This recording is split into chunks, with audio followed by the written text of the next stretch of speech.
Hello everyone, আমি প্রিয়াঙ্কা দে। আমি এখন দাঁড়িয়েছি আজকে মুর্শিদাবাদের বহরমপুর জায়গায়, বহরমপুরে। এখানে গঙ্গার পাড়ে দাঁড়িয়ে আছি।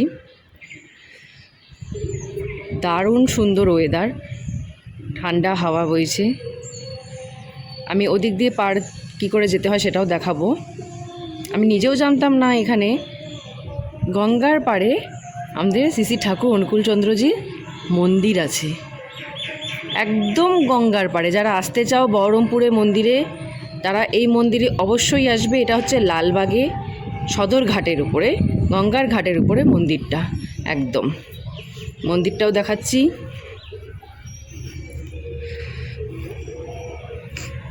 এই যে মন্দির এখন বন্ধ আছে।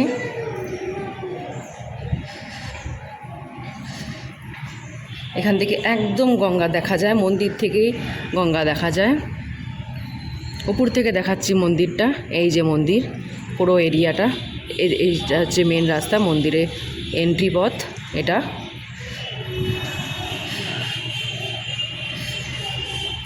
হচ্ছে মন্দির, থাকার জায়গা। এটা হচ্ছে ঠাকুরের মেন মন্দির।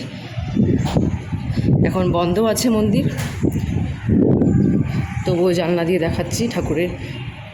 এখানে বিগ্রহ নেই, এখানে ঠাকুরের ফটো বসানো আছে, প্রতিচ্ছবি আছে এখানে ঠাকুরের, এখানে বিগ্রহ নেই। আর এটা হচ্ছে বড়মার বরদার মন্দির। এখন হয়তো ভোগের টাইম হয়ে গেছে, তাই বন্ধ আছে।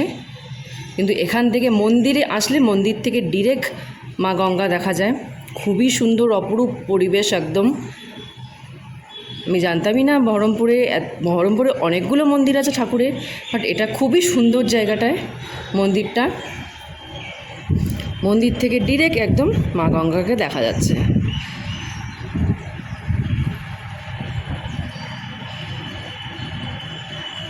যারা যারা আসতে যাচ্ছ বহরমপুরে, সবাই এই মন্দিরে অবশ্যই আসবে ভিউ দেখার জন্য।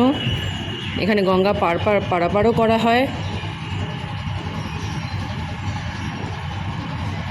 বোটও চলছে, স্টিমারও চলছে।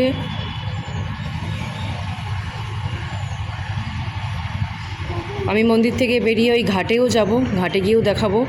এখন জাস্ট মন্দিরটা দেখালাম যে একদম গঙ্গার পাড়ে কিন্তু ঠাকুরের মন্দির। যারা যারা আসতে চাও আসতে পারো।